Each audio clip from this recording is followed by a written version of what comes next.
Hello everyone.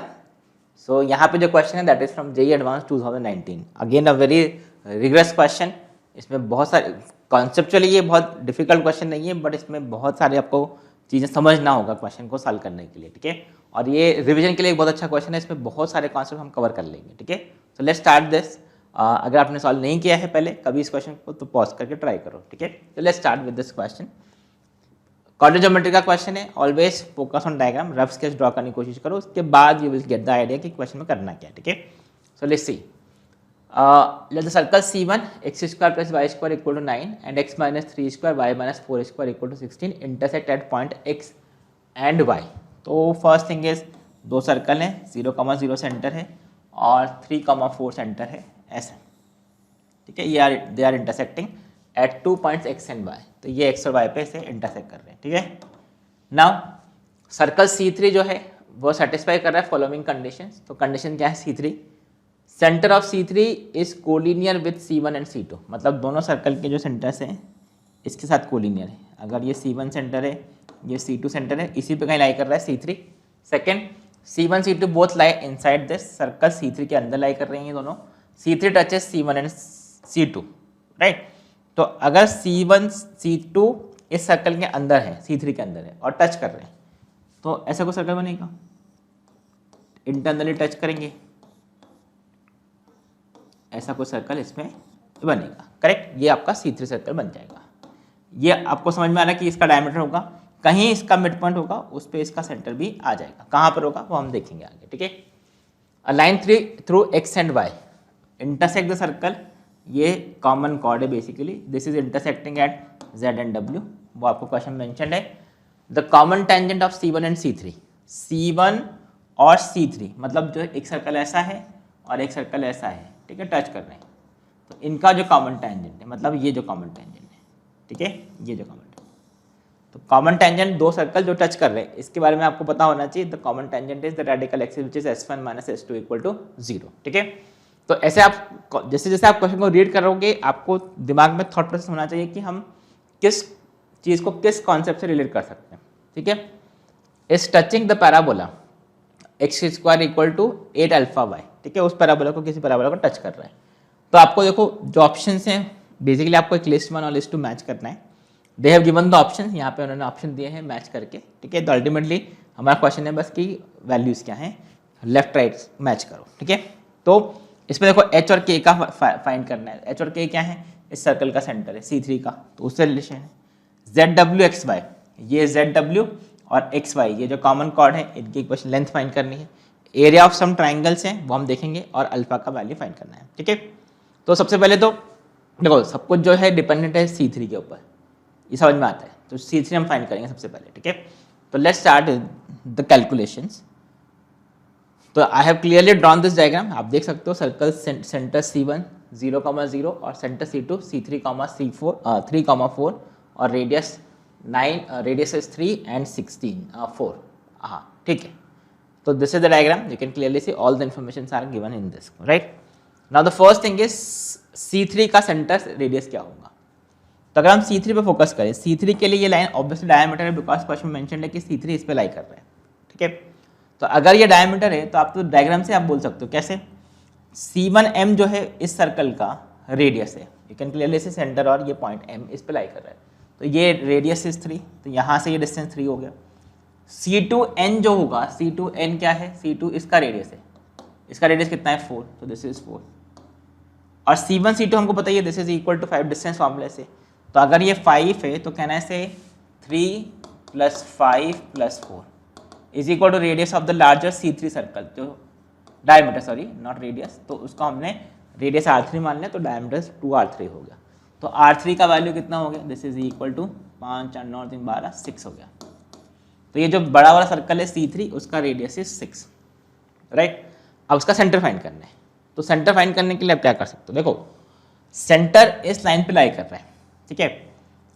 इस diameter का mid point कहीं होगा, हमको नहीं पता है कहाँ है, मान लेते हैं ये C3, ठीक है। अब अगर ये मिड पॉइंट है तो यहाँ से C3 से इस M का डिस्टेंस कितना होगा, 6 होगा, मिड पॉइंट, राइट, सेंटर है, तो सेंटर से इस पॉइंट को जाएंगे तो रेडियस के बराबर आएगा। अब अगर ये 6 है, ये टोटल 3 है, तो यू कैन क्लियरली सी ये जो डिस्टेंस बनेगा this will be equal to 3, ये हमारा 3 डिस्टेंस आएगा, करेक्ट। तो इससे क्या समझ में आया, ये अगर डिस्टेंस 3 है तो 0,0 से 3 डिस्टेंस पर अगर हमको पॉइंट लिखना है तो हम क्या लिख सकते हैं, this is C3 will B 0 + 3 cos theta, 0 + 3 sin theta. Plus sign क्यों लिया है, बिकॉज वो ऑब्वियसली बात है फर्स्ट ऑर्डर में लाई कर रहा है, ऊपर लाई कर रहा है, ठीक है। अगर हम एक्स वाई एक्सिस ड्रॉ भी करेंगे तो आपको समझ में आ जाएगा, ठीक है। अब थीटा क्या होगा, तो हमको पता है कि थीटा उस लाइन का स्लोप होता है, और स्लोप क्या है, tan theta is equal to y2 - y1 upon x2 - x1, मतलब 4/3, you can C y2 - y1 upon x2 - x1। तो व्हाट इज C3 के कोऑर्डिनेट, C3 के कोऑर्डिनेट क्या हो गए, 0 + 3 into what is what is cos theta is 3/5 and what is sin theta, this is 4/5, तो this is 9/5, 12/5। I hope this is clear. तो what is the equation of C3, C3 का equation हमको मिल गया है, C3 का equation हो गया x - 9/5 स्क्वायर एंड y - 12/5 का square is equal to what is the radius 6, तो 6 का स्क्वायर, ठीक है। I hope this part is clear. तो फर्स्ट तो आपको h और k का वैल्यू मिल गया है, यू कैन सी h और k का value, what is h, this is h is 9/5 and k is 12/5, 9/5 और k is 12/5, so this is 9 into 18 plus 12 divide by 5 which is 30/2, 5 which is 6, basically ये value 6 आ गया, तो हमारा option P तो आ गया, ठीक है। 1 इज मैचिंग टू P, ठीक है। अगर हम इन ऑप्शंस की बात करें तो 1 मैचिंग टू P, तो मतलब इनमें से आप देख सकते हो कि ये तो गलत, आपको इसमें करेक्ट करना है, इसमें इनकरेक्ट करना है, 1P तो करेक्ट हो गया, तो इसमें से ऑप्शन देखना पड़ेगा, ठीक है। तो कई बार आप डिस्कार्ड करके भी क्वेश्चन को सॉल्व कर सकते हो, बट मेरा एम वो नहीं है, मेरा एम है कि इसको कैसे इस क्वेश्चन को पूरा सॉल्व करना है, ठीक है। सो नाउ तो ये हमारा फर्स्ट पार्ट सॉल्व हो गया है, this is C3 is 9/5 comma 12/5, तो this is our point C3। तो हम अब यहाँ से आगे नेक्स्ट पार्ट पे चलेंगे, ठीक है। I hope this part is clear. Now let's move to the next point. Next point is what is the length of ZW upon XY, XY और ZW का लेंथ फाइंड करना है। XY, this is the length XY, this is ZW, ठीक है। अब अगर हम थोड़ा ध्यान से देखें तो देखो, अगर हम फर्स्ट XY पे फोकस करते हैं तो XY is the chord of this circle, correct.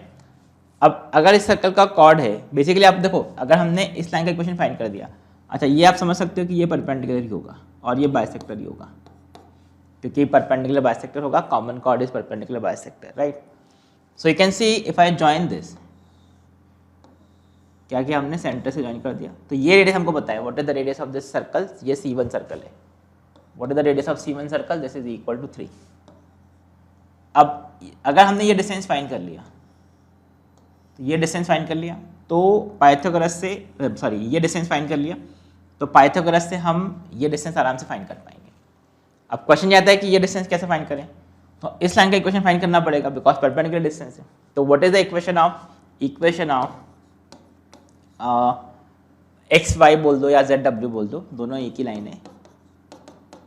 This is we know, अगर ये कॉमन कॉर्ड है दो सर्कल का, इन दोनों सर्कल का ये कॉमन कॉर्ड है, तो उसका इक्वेशन क्या होता है, S1 - S2 इक्वल टू 0। तो आप बेसिकली इन दोनों को सब्ट्रैक्ट कर दो, दोनों इक्वेशन को, C1 और C2 का कॉमन कॉर्ड है, सब्ट्रैक्ट किया, तो this is 6x plus 8y, right, this is 8y minus 18, तो what is this is 3x plus 4y minus 9 equal to 0। तो हमारा ये वाला पार्ट मतलब XY का लेंथ आ गया, XY सॉरी लेंथ नहीं आया, इक्वेशन आया। तो अगर हम ध्यान से देखें तो C1Q का लेंथ आप फाइंड कर सकते हो, व्हाट इज C1Q का लेंथ, परपेंडिकुलर डिस्टेंस फॉर्मूला लगा दो, तो 0,0 से इसका डिस्टेंस क्या होगा, C1Q, विच इज 0,0 से डिस्टेंस क्या होता है, AX plus BY plus C 009 upon under of A² plus B² 5, minus हटा दिया मैंने, ठीक है, तो 9/5 आ गया। तो दिस इज 9/5, ये जो डिस्टेंस है दिस इज 9/5, और अगर ये 9/5 है तो आप बहुत इजीली XY क्या होगा, this is double of under root of, ठीक है, this square that is 9 minus 81/25. तो you can see this is 2 under root of 25 into 9, 225 minus 81 divided by 25, which is 144. 144 divided by 25. 145 मतलब 12/5, 24/5 आ जाएगा. तो एक्स वाई का length हमने find कर लिया है. व्हाट इज एक्स वाई का length? This is 24/5. I hope this part is clear. Now exactly same thing you will do for ZW. अब ZW के लिए कौन सा सर्कल का वो कॉर्ड है हम वो देखेंगे. ठीक है, तो ध्यान से देखो, अगर हम ZW की बात करें तो this is the chord for this larger circle. तो हमारे को इक्वेशन तो पता ही है. तो अगेन जस्ट ऑब्जर्व दिस. जैसे ये C3 है, C3 से परपेंडिकुलर डिस्टेंस ड्रॉप किया आपने, ये परपेंडिकुलर, जो कि हम फाइंड कर सकते हैं इजीली बाय सेम लॉजिक. हमने जो फर्स्ट एक्स वाई के लिए क्या है एग्जैक्टली सेम हम वापस कर रहे हैं. ठीक है, अगर हम इसको ज्वाइन कर दें, किसको? C3 और Z को, तो ये जो ट्राइंगल बनेगा this will be a right angle triangle. Now what is ZC3? इसका ये जो बड़ा वाला सर्कल है इसका रेडियस है, क्योंकि उसके सेंटर से ज्वाइन किया है हमने. करेक्ट, तो इसका रेडियस कितना हुआ? 6 है. ठीक है, I hope you are getting this. This is I am joining this, just ये राइट एंगल ट्राइंगल बनेगा. तो ये जो रेडियस है दैट इज 6. तो 6 स्क्वायर माइनस C3 अब C3 क्या होगा?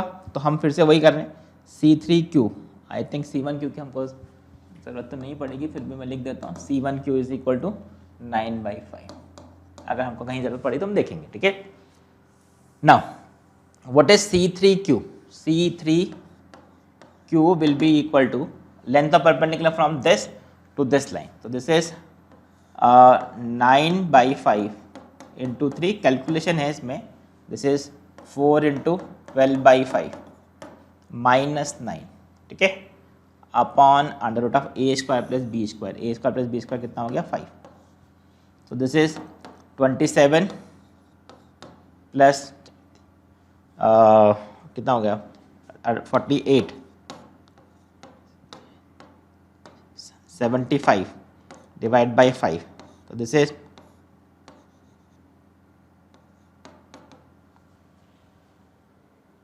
15 बेसिकली ये 15 हो गया. 15 माइनस 9, 15 माइनस 9 6. तो दिस इज 6/5. ठीक है, तो ये 6/5 जो डिस्टेंस है, ये डिस्टेंस 6/5 है. This is the distance 6/5.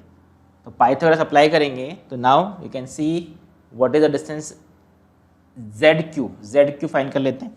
तो what is ZQ? Under root of कितना हो गया? ये 6 स्क्वायर माइनस 6/5 का स्क्वायर. तो एक काम करो, जस्ट फॉर कैलकुलेशन 6 तो कॉमन ही ले लो. तो 6 कॉमन आ गया. दिस इज 1 माइनस 1/25 मतलब 24/25 मतलब you can say this is 6√24. ठीक है, by 5. I hope this is clear. 6 common ले लिया हमने. This is 1 minus 1/25, 1 minus this is 24/25 √24/5. हाँ, तो ये जो है इसका डबल कर देंगे. इसका डबल क्यों कर रहे हैं? इसका डबल क्योंकि हमको ZW फाइंड करना है. तो ऑब्वियसली वो परपेंडिकुलर बाइसेक्टर है तो वो डबल हो जाएगा. तो what is the distance ZW? तो ZW इसका डबल मतलब 12√24. √24 को भी हम चाहें तो कर सकते हैं 6. तो इसको हम बाई 5. तो this is I can write 12 into 6 into 4 right 24. तो 4 मतलब 2 बाहर कर दो, 2√6. तो ये 24√6/5 आ जाएगा. ठीक है, this is the value. Now the question is what is the ratio of this two. आप देख सकते हो ऑप्शंस में भी हमको √6 वाला ऑप्शन है. ठीक है, so what is the ratio of ZW upon XY? ZW is this upon XY. तो यू कैन सी अगर हम ZW/XY करें, ZW/XY तो 25/5 तो कैंसिल हो जाएगा, √6 ही आ जाना चाहिए. 25/5 तो कैंसिल हो जाएगा और ये √6, तो what is the ratio, this is √6, मतलब हमारा ये ऑप्शन भी मैच कर गया, ये ऑप्शन भी मैच कर गया, ये ऑप्शन इससे मैच कर गया, ठीक है। I hope you are getting this, थोड़ा है calculation but try to understand this because इस क्वेश्चन में बहुत कुछ सीखने का है एक्चुअली, ठीक है। तो ये हमको मिल गया the answer for this. I hope this is clear. Now let's move to the next point. This is, अच्छा ये डिस्टेंस भी C3Q भी लिख देता हूँ अगर कहीं क्वेश्चन में रिक्वायर्ड होगा। C3Q हमको 6/5 मिला था, ठीक है। एक बार हम चेक कर लेते हैं क्या था। C3Q 6/5 था, ठीक है। This is 6/5, C3Q is 6/5। चलो आगे बढ़ते हैं नेक्स्ट पार्ट पे। Next part is area of triangle MZN। MZN कहाँ पर है, ये M Z और N, ओ अच्छा, सो दिस इज अवर MZN। थोड़ा कलर चेंज करते हैं। सो दिस इज MZN, ये ट्राइंगल, ये जो ट्राइंगल है इसका हमको एरिया फाइंड करना है, ठीक है, MZN। Okay,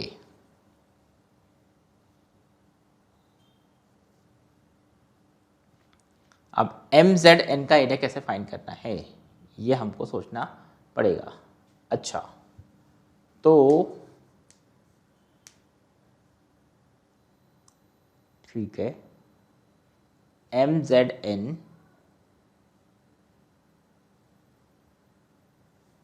is area of triangle MZN will be what, will be equal to, इसका हाफ बेस इंटू हाइट हो जाएगा, ठीक है। तो दिस इज, यू कैन सी, अच्छा देखो अभी हमने जो प्रीवियस कैलकुलेशंस किया था वो हम यहाँ पे यूज कर सकते हैं। कैसे, हाफ, ठीक है, MN कॉर्ड जो होगा, MN तो डायमीटर बनेगा किस सर्कल का, इस सर्कल का, बड़ा सर्कल, ठीक है। So this is MN into height.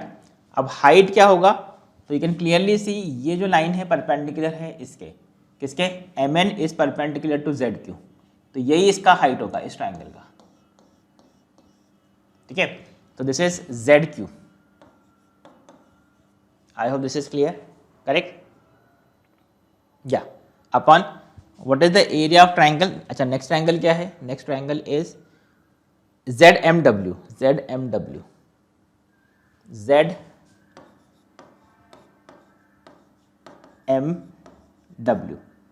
Now what is ZMW, MZN ZMW, ठीक है। ZMW ओके, तो ZMW इज दिस ट्राइंगल, ये जो ट्राइंगल है दिस इज ZMW, ये this is the triangle ZMW। तो देखो आपको जो प्रीवियस कैलकुलेशन किया था अब यहाँ पे वो यूजफुल भी हो गया। कैसे, अब इसका एरिया क्या होगा, दिस इज हाफ,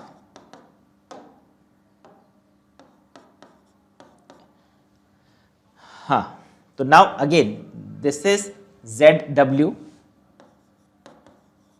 इनटू ये इसका लेंथ होगा, मतलब परपेंडिकुलर डिस्टेंस होगा क्योंकि हमने ZM पे परपेंडिकुलर ड्रॉप किया, तो दिस इज MQ, ठीक है। I hope this is correct, right. Now what is this, ये तो कैंसिल हो गया। What is MN, what is MN, MN is this, ठीक है। तो MN तो जो बड़ा सर्कल था उसका डायमीटर है। What is the diameter of the larger circle, larger circle का डायमीटर 6 था ना रेडियस, तो this is 12 into ZQ। What is this ZQ, तो अभी हमने फाइंड किया था, कहाँ पे फाइंड किया था हमने, ZQ, दिस इज,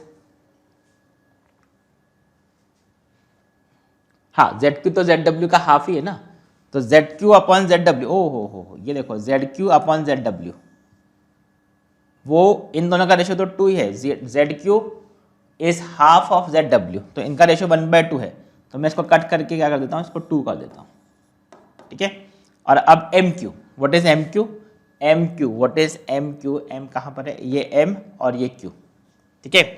तो what is M Q, this is, ये डिस्टेंस हम ऑलरेडी फाइंड कर ही चुके हैं, this is 9/5 and this is +3, तो दिस इज 9/5 +3, तो दिस इज 15 + 9/5, 24/5, ठीक है, this is 24/5। I hope this is clear. हमने क्या किया, ये ZQ और ZM जो है, दिस इज ZQ और ये Z, wait, this is ZQ and this is ZW, sorry ZW, हाँ ये इसका मिड पॉइंट था इसलिए हमने इसको हाफ कर दिया। तो this is, you can see this is 12 × 5 upon 2 × 24, तो दिस इज 5/4 कर देते हैं इसको, ठीक है, 5/4। तो what is the ratio, 5/4। Now see, कहीं ऑप्शन में 5/4 है, oh yes we have got, this is 5/4 also. तो PQR मैच हो गया। अब बात करते हैं अल्फा की। तो अल्फा तो देखो उन्होंने ऐसे ही दिया है, बता दो कैसे। What is the condition that this parabola is touching the line. अब अगर वो लाइन को टच कर रहा है और ये हमारा स्टैंडर्ड पैराबोला नहीं है, y² = 4x नहीं है, तो y = mx + a/m नहीं करेंगे। तो हम क्या कर सकते हैं, उस लाइन को, अगर कोई लाइन को टैंजेंट होना है, ये कॉमन टैंजेंट को बोला है इन्होंने, कॉमन टैंजेंट, इसको टच करा है पैराबोला, तो दिस, इन दोनों को सॉल्व करके d = 0 करना है। तो आपको इसके लिए कॉमन टैंजेंट का इक्वेशन फाइंड करना पड़ेगा। तो what is the equation of common tangent. अब कॉमन टैंजेंट किसका है, m पे कॉमन टैंजेंट है, m पॉइंट पे कॉमन टैंजेंट है, ठीक है। तो C3 और C1 का कॉमन टैंजेंट कैसे फाइंड करोगे, तो C3 और C1 का इक्वेशन को सब्ट्रैक्ट करोगे, ठीक है। तो now let's subtract C1 and C3। तो C1 इज x² + y² - 9 = 0 और C3 is x² - +y² -18/5x -24/5y, ठीक है, और प्लस दिस इज कितना हो गया, 981 + 144 डिवाइड बाय 25 और ये -36 = 0। आई होप दिस इज क्लियर, ठीक है। बेसिकली कैलकुलेशन करने की कोशिश कर रहे हैं। दिस इज कितना है, दिस इज 225, ठीक है, दिस इज 225 डिवाइड बाई 25, तो दिस इज 9, तो 9 - 36, दिस इज 9 - 36, ठीक है। सो दिस इज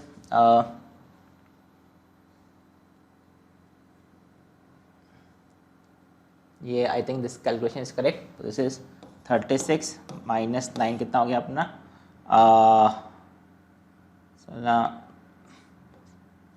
7 और ये वेट,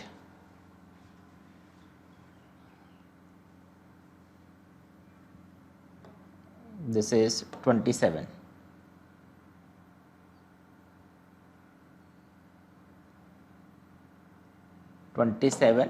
कुछ तो मैं गलत कर रहा हूँ, हाँ 27 बराबर है ना, आई थिंक ये सही है calculation. Okay, so let's subtract these two now. तो this is the equation of common tangent, this is the equation of common tangent. तो what is this, 18/5x + 24/5y और ये कितना होगा, +27 - 9, तो this is +18 = 0, right. So this is 18x + 24y + 90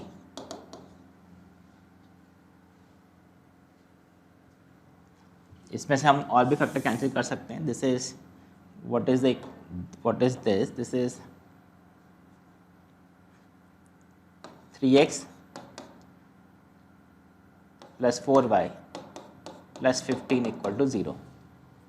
हाँ, तो this is the equation of this line. तो ये जो लाइन है, this is tangent to this parabola. तो अगर ये पैराबोला को टच कर रहा है तो you can see what is the equation of parabola. Parabola is कहाँ गया, x² = 8 α y, x square equal to 8 alpha y. यहाँ से आप क्या करो, इसको इन दोनों को सॉल्व कर लो।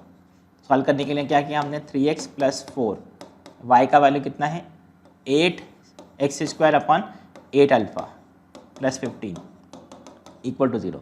So this is 1/4 alpha 1/2 alpha x square plus 3x plus 15 equal to 0। अब इसका discriminant should be 0 because tangent कब होगा, जब एक ही रूट बनेगा। तो डिस्क्रिमिनेंट इक्वल टू 0 मतलब बी स्क्वायर माइनस 4ac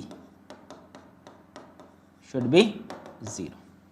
तो अब इसको सॉल्व कर लो। So this is what is the value of alpha, this is you can see 30। So 9 equal to 1/30 by alpha.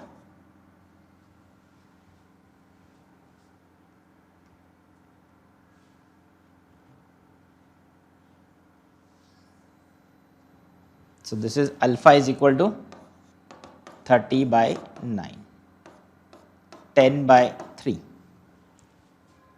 10 by 3, alpha equal to 10 by 3. So this is alpha equal to 10 by 3 is the answer. This is, I have, you can just check the calculation, you will say this is alpha, d equal to 0 हमने कर दिया है, d equal to 0, b square minus 4ac equal to 0. So this is 10 by 3. So 10 by 3 is the answer. So what is this? This is equal to 10 by 3. Now options का अगर देखना है तो you can easily check the option. I am pausing this video, एक minute के लिए आप देख लो, पॉज करके चेक कर लो which can be the correct options. Combinations हमने बना दिए हैं, कॉम्बिनेशंस कैसे होंगे, ठीक है। So this is how we will solve this question, ठीक है। तो दिस इज वन कॉन्सेप्ट जहाँ पे क्वेश्चन, जहाँ पे बहुत सारे मल्टीपल कॉन्सेप्ट को इन्वॉल्व करके क्वेश्चन बनाया गया था। This is one of the question जहाँ पे जिसको सॉल्व करने से आपके मैक्सिमम कॉन्सेप्ट रिवाइज ही हो जाएंगे सर्कल्स के, ठीक है। So I hope you have understood this. थोड़ा पॉज करके देखो, आराम से स्लो मोशन में देखो इस वीडियो को, will get the idea of this question, ठीक है। So that's it for this, thank you, bye bye.